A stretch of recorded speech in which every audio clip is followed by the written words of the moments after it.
The dog had been sitting at the intersection of Birch and Route 7 for 40 minutes before anyone stopped. Not wandering. Sitting, planted at the corner with the patience of an animal that understood waiting. His amber eyes tracking every car that slowed and then continued past. His thick black and tan coat matted with burrs along the flanks from whatever route had brought him here. He was old. That much was clear from the gray at his muzzle and the careful way he held his weight, slightly favoring the left rear leg. He wore a collar, burgundy leather, and on the tag was a single word and a phone number. The word was Corporal. Staff Sergeant Nathan Hayes had pulled over because Rex had gone rigid in the passenger seat the moment they crested the hill. Both front paws on the dash, nose working at the crack in the window before Nathan had even fully registered the dog at the roadside. He pulled onto the shoulder and cut the engine. The old dog at the intersection looked at the truck.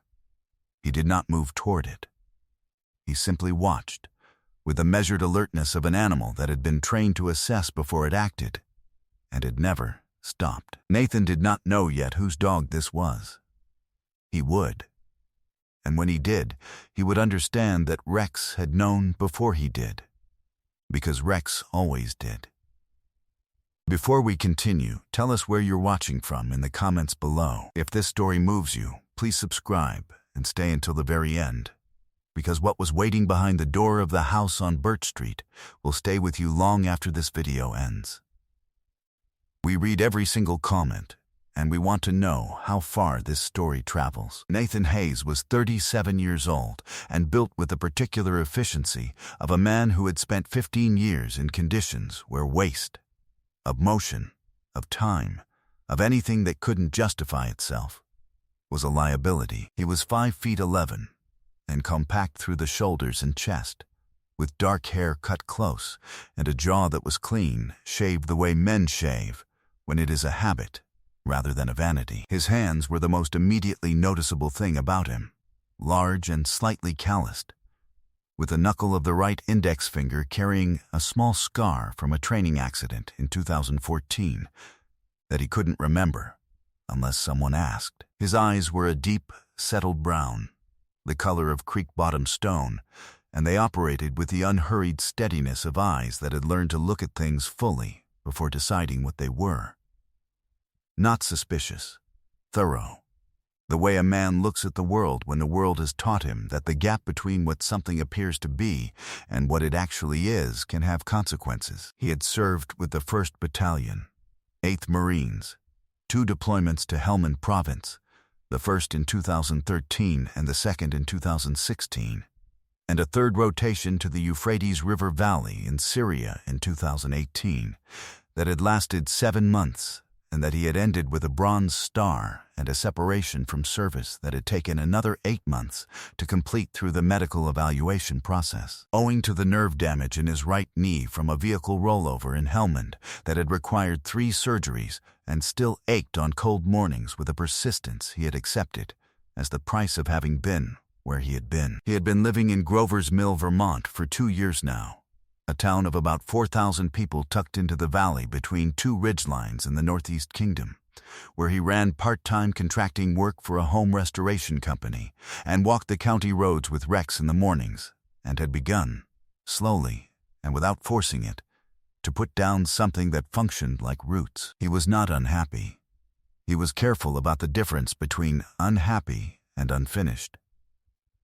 Rex was a 6-year-old German Shepherd, young enough to still carry the full intensity of his training, old enough to have developed the particular economy of motion that distinguishes a working dog who has seen things from one who only practiced them. His coat was the classic black and sable with tan underbelly, thick through the ruff and along the spine, and he carried 81 pounds without appearing to notice them. His left ear bore a hairless crescent scar where a fragment had clipped the base during a building clearance in Syria.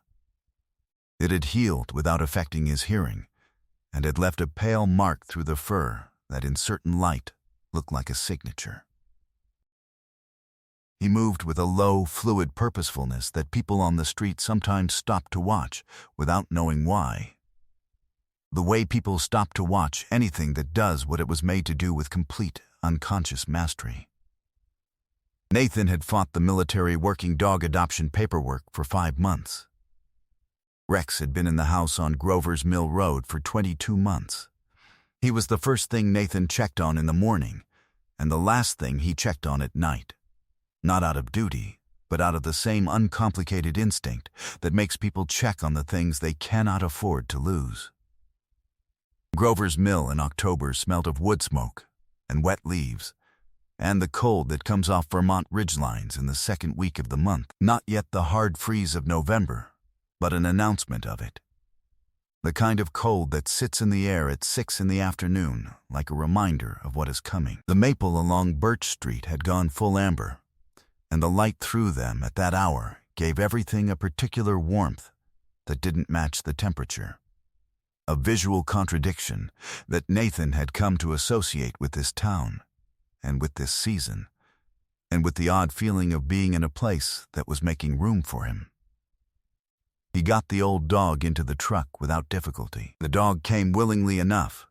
He stepped up into the truck bed with the deliberate care of an animal managing an old joint. Circled once and settled. Rex, in the cab, turned all the way around in the passenger seat and held his nose to the rear window glass for a full 30 seconds, reading whatever was there to read, then turned back to face forward and sat down. He did not growl. He made a sound that Nathan had heard from him only a handful of times, low and brief and not quite a whimper. The sound Rex made when something required understanding before it could be categorized. Nathan had learned to pay attention to that sound. He tried the phone number on Corporal's tag from the shoulder of the road. It rang 11 times. No voicemail. He tried again, 3 minutes later. 11 rings. Nothing. The address on the back of the tag read 14 Birch Street. He knew the house. 2 blocks north of the intersection, white clapboard with green shutters, a covered porch with 2 chairs that had sat empty all summer. He had walked past it with Rex 30 or 40 times and had noticed the chairs the way you notice things that have the quality of waiting, not abandoned. Just patient, the way a place waits for the person who belongs to it to come back.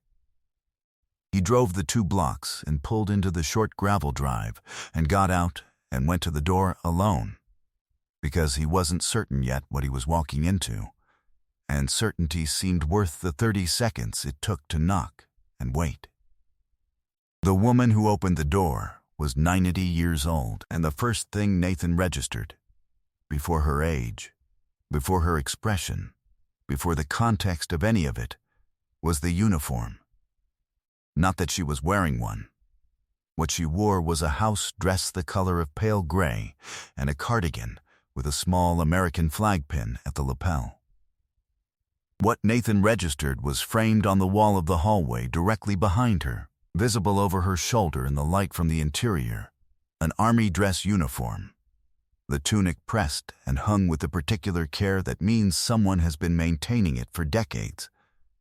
And on the breast of the tunic, a row of ribbons, and above the ribbons a combat infantryman badge, and above that a star Nathan's brain processed in the same instant he processed the woman's face.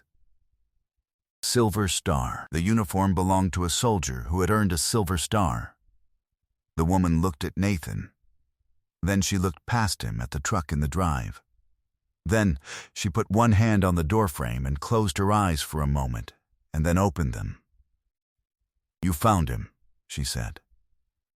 Her name was Agnes Cofield. She was 90 years old and had been born in Burlington in 1934 and had moved to Grover's Mill in 1958. When her husband Thomas came home from Korea and decided he wanted to live somewhere that the hills reminded him of the hills he had fought through, which he never fully explained, and which Agnes had understood was something she was not supposed to fully explain either.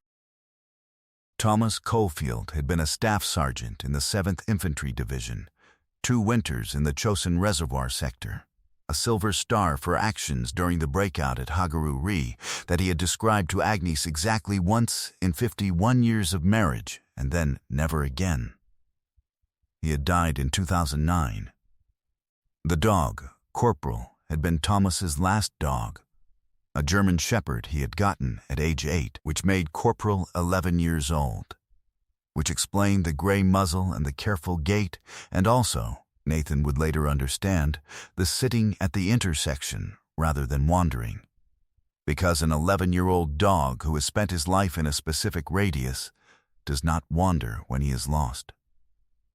He waits at a known landmark for the person who will come. Agnes had been trying to reach her neighbor, a woman named Helen, when Nathan knocked. Helen's number and hers shared a prefix, and Agnes's eyes, which were sharp in most respects, had in the past year begun to make the small print on her phone difficult. She had dialed Nathan's number, the number on Corporal's tag, 3 times that afternoon trying to reach Helen, and had not understood why no one answered. She was alone in the house. Her son Derek lived in Burlington, 45 minutes west, and managed her finances and her medical appointments and her grocery delivery and her utilities and the house maintenance and everything that the practical administration of a 90-year-old woman's independent life required, and had been managing all of it for 4 years with the systematic competence of a man who was good at logistics and whose definition of care was comprehensive, and whose visits, Agnes said this without inflection, as a simple fact, had become, over those 4 years, less frequent than the logistics required. Nathan brought Corporal in from the truck. The old dog went directly to Agnes, pressed his gray muzzle into her hands, and stood there. Agnes held his head with both hands for a long time. Rex, whom Nathan had brought in on leash out of consideration for the old dog's territory, sat beside Nathan and watched the reunion with the attentive stillness of a dog cataloging something important. Nathan stayed an hour. He stayed because Agnes made coffee without asking if he wanted any, and put it in front of him at the kitchen table, and sat down across from it. And because the silver star on the wall of the hallway and the particular quality of the house, the kind of house that has been kept up by a person who cares about keeping things up and has been doing it alone for a long time, told him that leaving in less than an hour was the wrong thing to do. Agnes talked about Thomas. She talked about Korea in the way people talk about things they understand better than they can say, in fragments and specific images rather than narratives, the way memory actually works after 60 years. She talked about the 2 chairs on the porch, which had been Thomas's idea, which they had sat in every evening from May through October for 41 years, which she still sat in alone some evenings, because the alternative was accepting that it was over, and she was not ready to accept that. Nathan listened. He drove home at 8 that evening and sat in the kitchen with Rex for a while without turning on any lights. He'd heard that particular quality of aloneness before, in debriefs, in hospital rooms, in the houses of men who had come home from combat and found that the home they had come back to was smaller than the one they had left. Agnes Caulfield was 90 years old, living alone in a house full of Thomas, and her son's definition of care involved grocery delivery and paid maintenance contractors and a visit frequency that Agnes had described, without complaint, as every few weeks, or sometimes a bit longer. He called Derek Caulfield the following morning at 7:30. Derek answered on the second ring with the efficient readiness of a man accustomed to managing things before the workday started. Nathan introduced himself, explained how he had met Agnes, and told Derek that Corporal had been found at the intersection of Birch and Route 7, alone, at 6 in the evening on a Monday, and that Agnes had been unable to reach anyone for the better part of 3 hours. He said this without accusation, factually, because facts were what the conversation needed. Derek said he appreciated Nathan's concern, and that he had people checking on his mother regularly, and that the situation with Corporal was an unfortunate accident, and that he would be looking into better containment arrangements. Nathan said that was fine. He said he had also noticed, on the porch, that one of the boards at the top of the steps had begun to separate from the stringer and was a fall risk, and that the storm window on the east side of the house had a cracked sill that would allow cold air once the temperature dropped, and that the exterior light fixture over the back door had been dark when he arrived at dusk. Derek said he would have someone look at it. Nathan said he was happy to handle it himself if Derek wanted to give him the go-ahead, given that he did restoration work and lived 2 blocks away. There was a pause. Derek said he didn't think that would be necessary.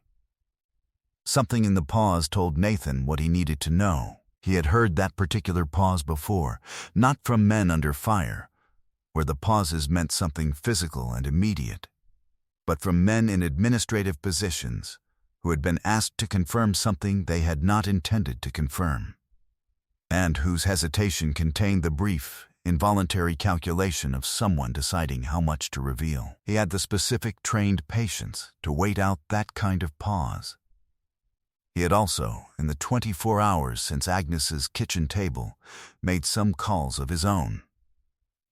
The grocery delivery service that billed Derek's account had been delivering to an address in Burlington's South End since the previous March. A condominium in Derek's name, not the house on Birch Street. Nathan had this from a woman named Carol Aldrich at Grover's Mills Town Assessor's Office, a former Army logistics clerk who had worked the county for 22 years and who, when Nathan explained the situation, had found 4 additional items of interest in the property and tax records for 14 Birch Street within 40 minutes. A home equity line of credit opened in Agnes's name 18 months earlier against the Birch Street property, with Derek listed as the financial manager. 2 transfers from Agnes's personal account to a checking account in Derek's name, totaling $26,000 over the previous 14 months. A change of beneficiary on Thomas's VA survivor benefit filed 11 months ago, redirecting the monthly payment from Agnes to an account Derek controlled, and a pending property transfer document, unsigned as yet, that would have conveyed 14 Birch Street to Derek's name upon Agnes's death or voluntary relinquishment. A document that Agnes, when Nathan showed it to her that afternoon, said she had never seen. She looked at it for a long time. Her hands did not shake. Her expression did not change in the way expressions change when people are surprised. It changed the way expressions change when something that has been suspected and suppressed is finally confirmed. A settling, a stilling. The particular composure of a woman who has survived enough to know that the truth, however unwelcome, is still preferable to its absence. "I see," she said. Rex, who was lying at her feet, put his chin on her shoe. Corporal, on the rug beside him, did not move. Nathan drove to Burlington that afternoon. He had 3 names with him: a Vermont elder law attorney named Susan Pratt, whom Carol Aldrich had recommended, a financial crimes investigator named Doug Marsh, who worked contract cases for 2 Burlington law firms, and a detective at the Vermont Attorney General's Financial Crimes Unit named Reyes, who had taken the call that morning and had asked Nathan to forward the documentation, which Nathan had done before leaving Grover's Mill. Derek Caulfield had his office in a renovated building on Church Street. The receptionist told Nathan he was in a meeting. Nathan said he would wait. He sat in the waiting area with Rex at his heel, and the particular stillness of a man who is prepared to wait for as long as the situation requires, which Derek's receptionist noted, and which caused her, Nathan observed, to make a quiet phone call to an interior extension about 8 minutes after he sat down. Derek came out of the meeting. He was 58 years old, broad and well-dressed, and carrying the surface confidence of a man accustomed to rooms receiving him as the most organized person in them. He looked at Nathan. He looked at Rex. Rex looked at Derek Caulfield with his ears tracking forward and his amber eyes steady and his body utterly still. The absolute compression of attention that preceded, in Nathan's experience, either complete acceptance or complete rejection, with nothing in between. Rex did not move toward Derek. He did not move away. He held the position, fixed and certain, and Derek felt. Nathan could see it in the fractional tightening around his eyes, the adjustment in posture that large men make when something has assessed them and they are not sure what conclusion has been reached. "Let's go somewhere private," Nathan said. They went to a conference room. Nathan introduced himself by name and rank: Staff Sergeant, retired, 1st Battalion, 8th Marines, and then told Derek what he knew. In the same complete, unhurried sequence he had used in every briefing and every confrontation of his adult life. What was documented? What had been filed? Who had the documents? What was going to happen next? He told him about Susan Pratt and Doug Marsh and Detective Reyes. He told him that the VA Survivor Benefit Redirection had been referred to the VA Inspector General's office that morning as a potentially fraudulent benefit reassignment. He told him that the property transfer document had been photographed, time-stamped, and included in the AG filing. He told Derek that his mother was 90 years old, that she had kept Thomas Caulfield's Silver Star uniform pressed and hung in the hallway of the house on Birch Street for 15 years, and that she still sat alone in 2 porch chairs on October evenings because she was not yet ready to stop. He said all of this without raising his voice, without anger, without anything that could be mistaken for anything other than the delivery of facts by a man who had gathered them completely and intended to see them through. Derek said, "You don't understand the complexity of managing an elderly parent's affairs." Nathan said, "No." That was the only response he gave. The word sat in the room the way that kind of word sits, final and without appeal. And Derek Caulfield, who had spent 4 years managing complexity on his own terms, looked at it and understood that it was the last word he was going to get from this direction. Derek's attorney called Susan Pratt's office the following morning. The negotiations that followed over the next 6 weeks resulted in a full restitution agreement. The home equity line was closed, and the associated withdrawals returned to Agnes's account. The $26,000 in transfers was restored.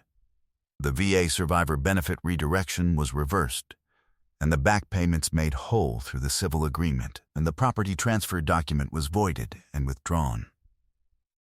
Derek retained ownership of his Burlington condominium. He retained nothing else that had originated from Agnes's name. The Vermont Ag's criminal investigation continued independent of the civil settlement, and Derek's attorney advised him in January to expect charges to be filed in the spring. The charges were filed. He entered a plea the following fall and was sentenced to 18 months supervised probation. Full restitution is already completed, and a permanent bar from serving as a financial representative or power of attorney for any vulnerable adult in Vermont. 6 months after the October evening on Birch Street, Agnes Caulfield sat in one of the 2 porch chairs in the May sun with a cup of tea in her hands and Corporal asleep across her feet. Still there, still present, 11 years old and slower but not absent, not yet. And the green shutters of the house were freshly painted, and the porch board had been replaced, and the east sill was solid, and the backlight was working, and there were several things that worked now that had not worked in a long time. Nathan had done most of it himself over the winter, on Tuesday mornings, which had become a standing arrangement that Agnes had not been asked to be grateful for, and was not. Rex came up the porch steps ahead of Nathan and went directly to Agnes's chair and put his head in her lap, which was where he put his head when he had arrived somewhere he intended to stay for a while. Agnes put her hand on him without looking up from the mountains. The May air in the Northeast Kingdom smelled of thaw and new grass and the particular freshness that comes after a Vermont winter when the world remembers what it is capable of. Derek Cofield had, in the intervening months, made one phone call to his mother. Agnes had answered. She had listened to what he said. She had told him she hoped he was well. She had ended the call. She had not told Nathan about it. She had not needed to. Some accounts were her own to keep. Thomas Cofield's silver star was still on the wall. The uniform was still pressed. The chairs were still too. Sometimes miracles don't arrive as thunder from the sky. Sometimes they pull over at an intersection because a dog in the passenger seat goes rigid before the driver has fully registered what's there. And what's there is an old dog sitting at a corner with the patience of an animal that knows someone is coming. God does not arrange things on our schedule or in the order we would have designed. He places a dog at a corner, and a man who has learned to trust what his dog knows, and a silver star on a hallway wall that answers the question of who a woman is before she has had to say a single word about herself. Sometimes that is all the information a good person needs. The rest follows from that. Agnes Cofield kept 2 chairs on a porch for 51 years because she believed in showing up for the people you love, in sitting beside them in the ordinary light of an ordinary evening, in being present as the specific form of grace it is. The world is full of people sitting in those chairs alone. Sometimes what they need is someone who stops at the corner where the old dog is waiting and asks whose this is. If this story touched your heart, share it with someone who needs to be reminded that fidelity to a person, to a promise, to the chair beside the one you're sitting in, is one of the most powerful forces on earth. Leave a comment and tell us where you're watching from, and if someone has ever stopped for you when you were the one waiting at the corner, we would like to hear that. Your story may be exactly what someone else needs today. If you believe in stories of service, loyalty, and the ordinary grace of people who still stop, please subscribe to the channel so you never miss the next one. May God bless you, protect your family, and keep you faithful to the chairs you have chosen to sit in, and to the people you have chosen to sit beside.